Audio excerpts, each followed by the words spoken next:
Hey, how's it going, everybody? Welcome back to another video. As you can see, winter is here. We have the purple truck and the 4x4 lowrider build right behind me, and I am a little sick right now, but nothing is going to slow us down. We always have projects to complete on this channel, so we're going to be working on getting the 4x4 lowrider in motion. We're going to be setting the pinion angle, and to start this video off, we're going to jump into that. Also, I wanted to tell you guys that I just made our first prototype sweatshirt. I'm kind of working on getting everything in the works together to create shirts to sell to you guys, and just a cool way to support the channel. But it'll be a little while. We're working on getting all this stuff. Here's a picture of the back real quick.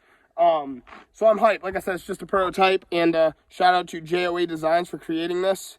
There's a bigger picture of this on the back like you just saw, and I'm hyped. So just stay tuned for that, probably within the next couple months, but we are working on it. So don't forget to like and subscribe. Let's jump into the video.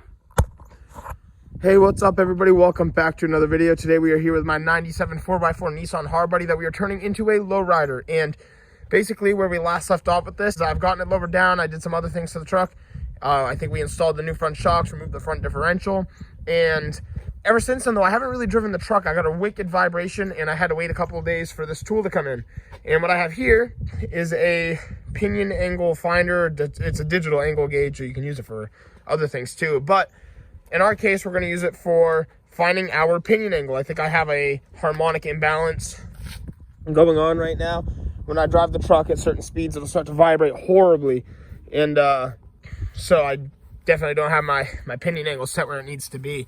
So one thing that we're going to have to do is, I might remove the drive shaft, I might not have to, but we're going to set this right where the drive shaft mounts on the transmission and the differential, and figure out our angles. I'm pretty sure the angles have to be the same, and a little bit of math behind it. I don't know if I'm going to get too deep into it, but I'm just kind of showing you guys the process of what it's taken to get this truck to where I need it to be, so we can be hitting switches in the future. I got to pull it into the garage, lift it up. You want to make sure all four wheels are on the ground, essentially, so you might have to build get 4 boxes that are the same height and lower the truck down on it, like make them out of 2x4s or something. But basically, you just want to make sure you're measuring from one side. So one side will read negative measurements and the other side will read positive. So something to just kind of watch out for. We're going to bring this truck into the garage now and see what's up. I can't even lie, though. I haven't started this truck in forever. It was so low on fuel. I just found a gas can with a little fuel and poured it in. Just from moving it around the driveway, I literally ran it bone dry. Look at that. I put fuel in it and it's like still at empty. It's ridiculous. But yeah, we'll pull this thing into the garage now. So our issue already is our numbers are whack. So I'm learning how to set my pinion angle right now. I didn't really set it before. I didn't try to. We just flipped the axle and called it a day. So my numbers at the front are 2.7. My drive shaft sits at an angle of 2.5. And my rear diff down there sits at 10.9. The transmission and the pinion have to be the same, or you get a harmonic imbalance, which gives you a vibration. So just to break this down, I'm not a professional by any means. This is just to get it going. And honestly, I'm going to set my pinion angle, and whether it's crazy right or not, as long as I get rid of my vibration, I don't really care. The biggest thing is that cradle won't be on there for more than a few months. So as long as it doesn't break anything, it doesn't matter, because eventually we'll be going with some sort of 4-link suspension in the future. And once spring comes around, I probably won't drive this truck much. But my transmission tips down at negative 2.7 degrees, and over here we're at like 10.9. So I just need to bring my pinion angle to 2.7 degrees as well, and I think I should be good as long as the drive shaft does not sit straight. You want your U-joints to have, I think it's it has to have at minimum a ½ degree of play, I think is the formula, but you want your pinion angle to set about 2 to 3 degrees, so 2.7 on each. It's pretty good. And in this case, your transmission sagging down means it's at a negative. Your drive shaft sitting down is at a negative. Just because your pinion angle is faced up, remember, the flow is going down, so that's also at a negative. So we have that one at negative 2.7, and we're going to set this to negative 2.7. So I just got to release the U-bolts, move it accordingly, tighten it down, take it for a quick test drive, double check my work, make sure nothing moved, and then we're going to weld it into place, which will be so sick.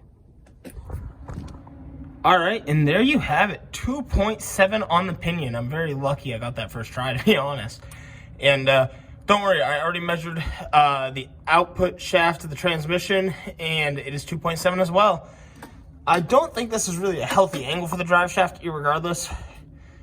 0.8 degrees, like it's almost straight, and I kind of hate that because you don't want these things to be straight. But it is at a slight degree, a little over a half. So I think that's good. We're gonna tighten this down, weld the brackets, and it's only temporary anyway.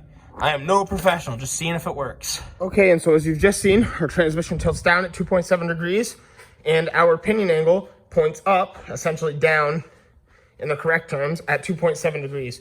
You don't want them to line up with each other. That is a big no-no.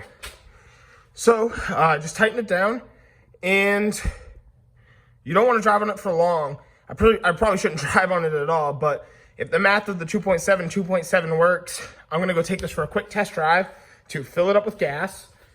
And if it makes it to the gas station and back, we're going to weld that in place. And don't worry, before we get to welding, I'm going to make sure that that didn't shift by measuring it one more time. It may shift, and it shouldn't, but it might. I'm not really going to beat on it. I just want to make sure I can get it up to speed safely. And, you know, I'll just check my angles again right before we weld it, and we'll weld it together. So that should be pretty sweet. All right, guys, I got to say our first test drive, so far so good. I'm about to hit 5th, and there's no more big vibration. But so far, this is going pretty good.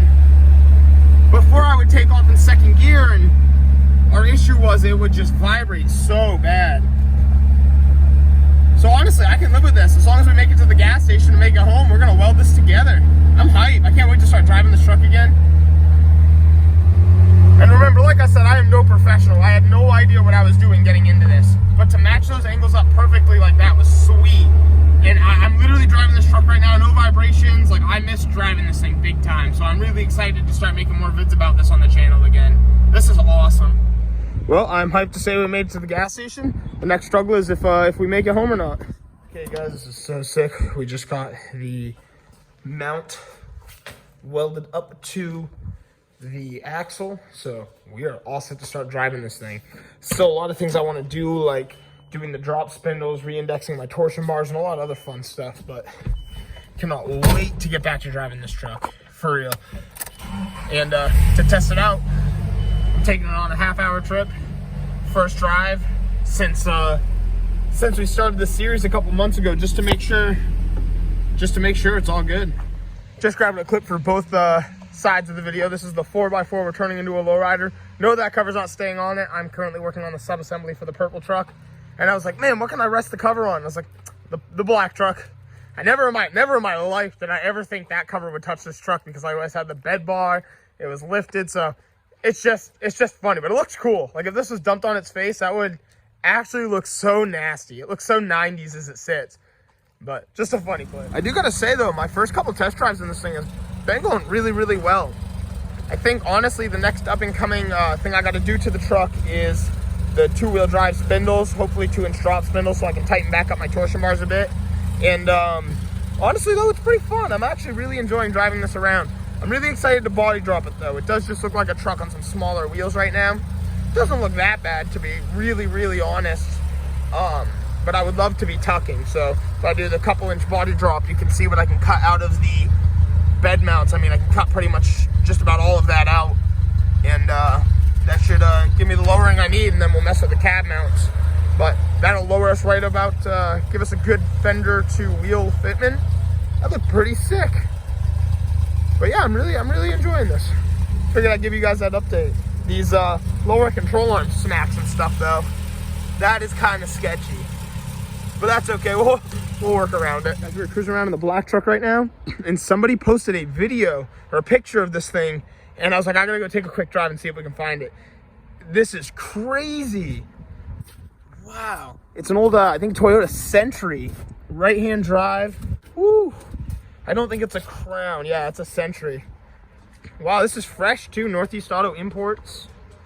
Oh, that is beautiful to see here. Like through and through. This thing is crazy. These cars came with a V12. That's the V12 Smokey Nagata put in his Supra to break the 300-kilometer run. That is just wild to see. I'll forever think Remy is a savage for doing this. So gangster. Well, all right, guys, thank you so much for checking out today's video. Again, I'm super excited to finally have this truck on the road. There's a lot we still need to do to it, though. I mean, we are running some odd specs. We definitely have some negative camber there. That is beautiful. We got to get that front in the line. But really, I've been enjoying making some of these mixed videos where we're completing projects and then hanging out with friends and vlogging and just showing you guys what's really going on in my day-to-day life with cars and everything. So if you want to see some more content like that, let me know down in the comments below. But thank you seriously for watching. Don't forget to like and subscribe.